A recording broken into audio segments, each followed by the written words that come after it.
ये बहुत अच्छा हुआ। आपने मुसलमानों को लेकर जो तकरीरें दी हैं, आपने पाकिस्तान के इस प्रोपेगेंडा को धो दिया कि वो शुरुआत भी पाकिस्तान अपनी मुसलमानों से करता है और ला के भी वहीं ख़त्म करता है, जिससे बता सके कि यहाँ पर क्या बुरी हालत हो रही है। लेकिन मैंने आपको सुना और आपने इस मुद्दे पर भी पाकिस्तान को बचने का कोई मौका नहीं दिया।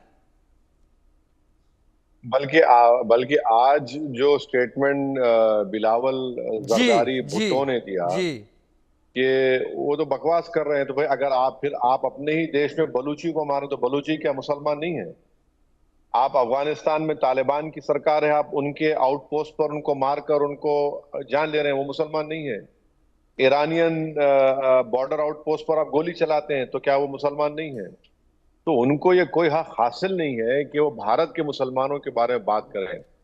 भाई भारत में जो मुसलमान है, वो हमारे बुजुर्गों ने सन 47 में एक फैसला ले लिया कि हम टू नेशन थ्योरी को रिजेक्ट करके हम इस भारत में रहेंगे और बाइज्जत शहरी रहेंगे। यकीनन हमारे मुल्क में हमारे प्रॉब्लम्स हैं, हमारे इश्यूज हैं जो किसी के सामने छुपे हुए नहीं है, मगर हमारी जद्दोजहद चल रही है, हमारी लड़ाई सियासी तौर पर संविधान के दायरे में रहकर चल रही है। मगर कोई पाकिस्तान में बैठकर हमको आईना दिखाने की कोशिश ना करे, क्योंकि वो अगर अपने गिरेबान में झांकेंगे तो कई गलतियां उनकी निकलेंगी। और बिलावल जरदारी भुट्टो ये नहीं बता पा रहे हैं कि उनकी मां को जिन दहशतगर्दों ने मारा वो कौन सा ग्रुप है।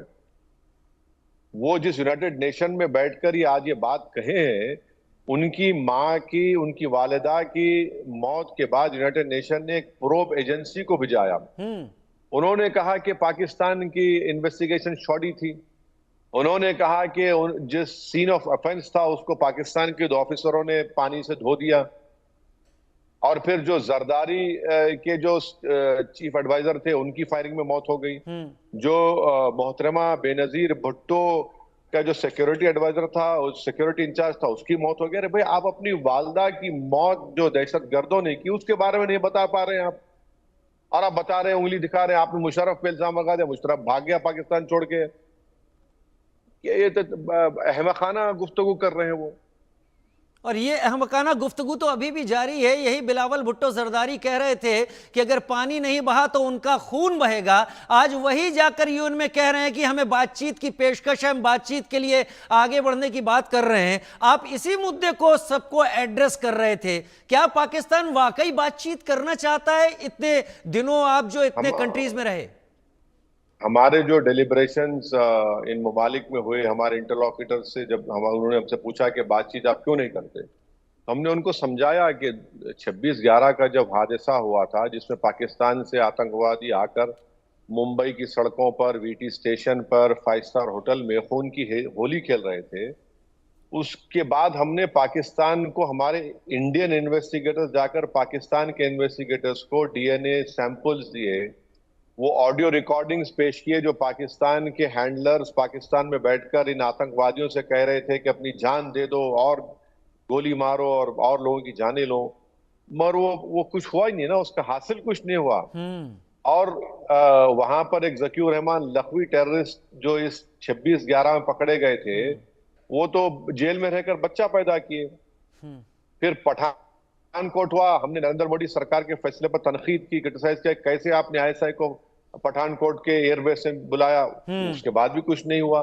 मगर पाकिस्तान को जब ग्रे लिस्ट में डाला गया, तभी तो पाकिस्तान ने कहा कि हाँ, 26/11 का मास्टरमाइंड जो साजिद मीर, जिसको पाकिस्तान कह रही थी मर गया, वो जिंदा निकला। वो जिंदा निकला। एग्जैक्टली।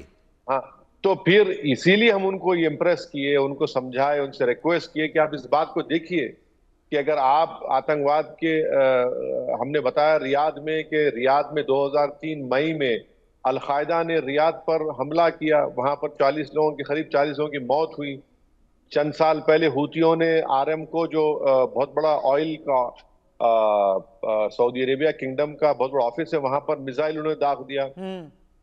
अल्जेरिया हम गए, अल्जेरिया में ब्लैक डिकेट कहते हैं, 95 से लेकर मिड 2005 तक 50,000 लोगों की हत्या हुई वहां पर अल्जेरिया में, जिसको आतंकवाद ऑर्गेनाइजेशन ने किया। आज भी साउथ अल्जेर में उनको एक वहां पर एक मुश्किल पेश आती है। तो हमने उनको बताया कि देखिए, आप भी विक्टिम है थे, हम भी विक्टिम हैं, और पाकिस्तान एग्रेसर है। और हमने उनको इम्प्रेस किया, बताया कि जो एलईटी की आइडियोलॉजी है, जो जेईएम की आइडियोलॉजी है, अल-कायदा की आइडियोलॉजी है, दाइश की आइडियोलॉजी, वो एक ही है, कोई फर्क नहीं है। असद भाई, आपने बड़ा आपकी जब भी मैं हमारे पास जितने भी फुटेज आ रहे थे, आप जब वहां अपनी बातें रख रहे थे तो आपको सुनने का भी मन कर रहा था, क्योंकि एक जगह तो आपने शहबाज शरीफ और आसिम मुनीर के बीच में जो फोटो एक दूसरे को दी, आपने उसको भी विद प्रूफ जीरो कर दिया।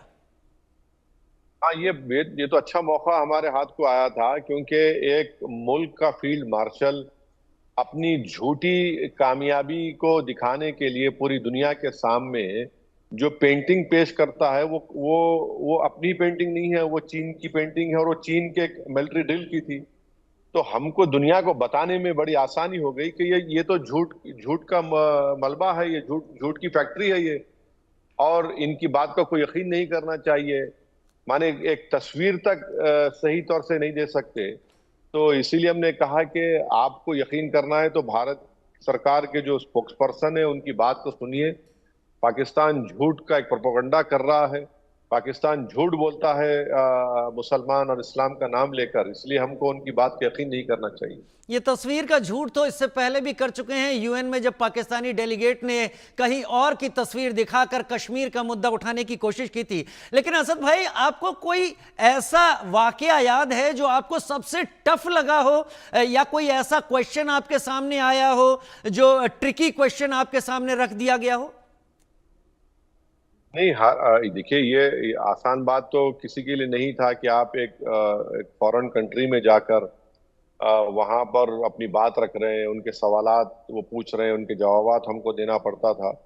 तो आसान काम तो नहीं था, मगर अल्हम्दुलिल्लाह हमने कोशिश की और हमने सही तरीके से, कंस्ट्रक्टिव तरीके से और पूरी क्लैरिटी के साथ हमने अपनी बात को रखा भारत के ताल्लुक से। और हमको उम्मीद है कि इंशाल्लाह मुस्तकबिल में हमारी गवर्नमेंट इन चीज़ों को लेकर और आगे बढ़ेगी और उसको अपने लॉजिकल कंक्लूजन पर लेकर जाएगी। मैं आपको देखकर इस बात को कहने से नहीं हिचकूंगा, क्योंकि मैं कुछ एक इंटरनेशनल मीडिया को सोशल मीडिया पर देख रहा था और उनके क्वेश्चंस यही थे, क्योंकि उन्होंने आपका पूरा दौर, एआईएमएम का दौर, आपकी तकरीरों को सुना है और जाना है। वो यकीन नहीं कर पा रहे थे कि असदुद्दीन ओवैसी इंडियन गवर्नमेंट के पॉइंट ऑफ व्यू को इतनी तेजी और इतनी शिद्दत के साथ सामने रख रहे हैं। ये क्या चीज है जिसे वेस्टर्न मीडिया समझ नहीं पाता इंडियन पॉलिटिक्स के हिसाब से? अब मैं क्या करूं, नहीं समझ पा रहे हैं तो उनकी गलती है। जहां तक हमारी पॉलिटिक्स का सवाल है, तो मैं तो अपनी पॉलिटिकल स्ट्रगल के लिए अपनी जान भी दे सकता हूं।